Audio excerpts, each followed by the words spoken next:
Welcome, curious minds, to another deep dive. Great to be here. Today, we're plunging into a really compelling source. It's a detailed review of Khaled Hosseini's uh, powerful debut novel, The Kite Runner. A book many people know. Exactly. And our mission, well, our goal in this deep dive, is to pull out the most sort of incisive points and maybe surprising insights from this specific review. We want to uncover the layers of this, really emotionally resonant tale, its historical backdrop, which is crucial, Absolutely crucial. and the profound human themes that have captivated so many. Whether you've read it or maybe you're just discovering it now, we want to illuminate its power. Yeah. So maybe right off the bat, let me ask you, what makes a story really stick with you, Yeah. long after you've turned that final page? It's a great question. And what's fascinating is how this review positions The Kite Runner right from its publication, which was back in 2003. Right. It's clearly labeled, historical fiction and drama. And the setting is unique. It spans Afghanistan and the United States. Yeah, I remember that geographical shift. Exactly. And it covers the 1970s right up to the early 2000s. That time frame is absolutely key to understanding the whole narrative arc. Okay. The review really frames its core as this powerful story of friendship, betrayal, immense guilt, and ultimately redemption. All the heavy hitters. Definitely. Yeah. And all set against these dramatic shifts in Afghanistan, from the relatively peaceful days of the monarchy Right. to the devastating rise of the Taliban. It highlights how this history is so intimately connected to the lives of the two main characters, Amir and Hassan. And it really is their story, isn't it? That relationship is central. The review, it must spend a lot of time on them. How does it describe their bond and, well, the incident that changes everything? It does. I mean, these are two boys from vastly different worlds, really. Amir, he's a privileged Pashtun, that's Afghanistan's majority ethnic group. Okay. And Hassan is the son of their Hazara servant. The Hazara are a minority community, and they've historically faced significant discrimination. That social divide is there from the start then. Absolutely. But despite that, their bond is deep, forged through, childhood things, like a shared love for kite flying in 1970s Kabul. That iconic image. It is. But then there's this harrowing incident during a kite fighting tournament. Yeah. It completely shatters everything. Right, the pivotal moment. Amir, basically out of cowardice, witnesses Hassan being assaulted. And he does nothing. He doesn't intervene. Oh, that's tough. It's brutal. And this act of betrayal, it's not just a fleeting moment. It haunts Amir for years and years, even after he flees Afghanistan, goes to the United States after the Soviet invasion. So the guilt follows him. Completely. The review points out that the whole central theme revolves around this guilt and Amir's desperate, almost consuming need for forgiveness and redemption. Well, it's presented not as some simple act, but as this really painful, often self-sacrificial journey. That moment, yeah, and the guilt that comes after it truly defines his path, doesn't it? Right. The critique highlights that this guilt it never leaves him, even as he builds this whole new life in America. Never fully. And then he gets that call, right? That really pivotal call from an old family friend, Rahim Khan. The famous line. There's a way to be good again. Wow. That line itself is just so impactful. It propels him back, doesn't it?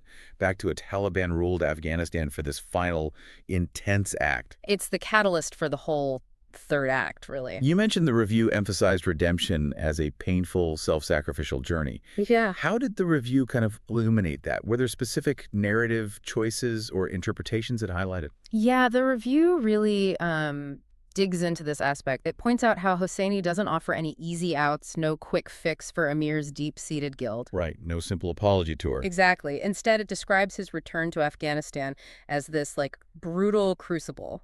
It forces him to confront not only his past cowardice, but also the incredibly harsh realities of a war-torn country under Taliban rule. So it's personal and political colliding. Precisely. And one crucial insight the analysis unpacked was how Hosseini masterfully uses that single devastating childhood incident. The assault. Yes.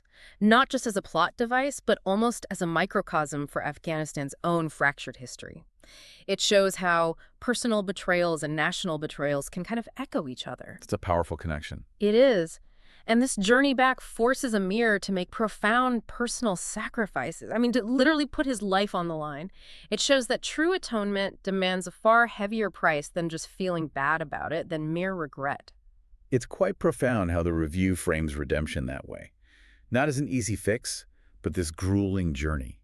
It makes you really reconsider what true atonement demands, doesn't it? It really does. And beyond the personal, the book also delves deep into the cultural and historical landscape. How does the critique discuss the novel's broader impact, in terms of exposing realities in Afghanistan?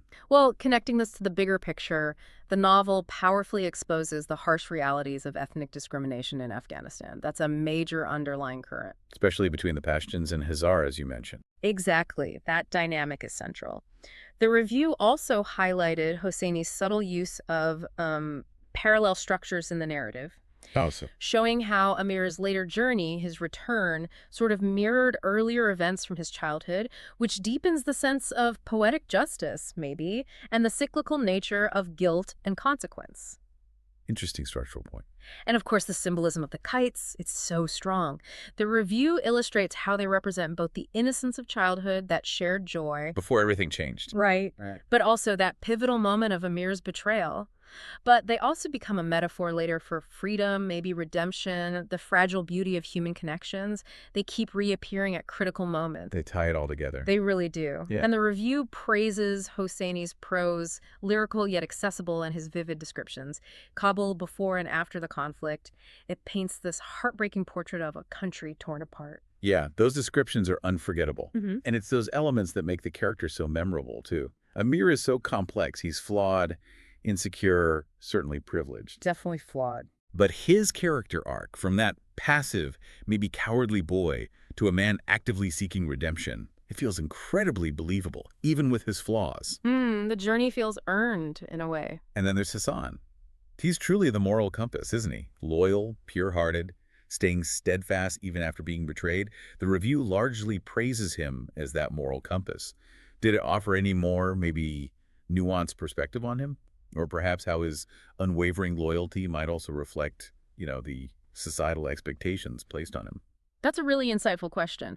While Hassan is certainly portrayed as morally pure, almost saintly at times, Yeah. the review doesn't shy away from the tragic implications of that loyalty within such a deeply discriminatory society. It suggests his goodness, while admirable, also makes him incredibly vulnerable. Right, it hits him up for hurt. Perhaps even contributes to his fate, yeah. It highlights the brutal injustices of the world he inhabits. His goodness exists despite the world, not because of it. That adds another layer. And then there's Baba, Amir's father, another complex figure.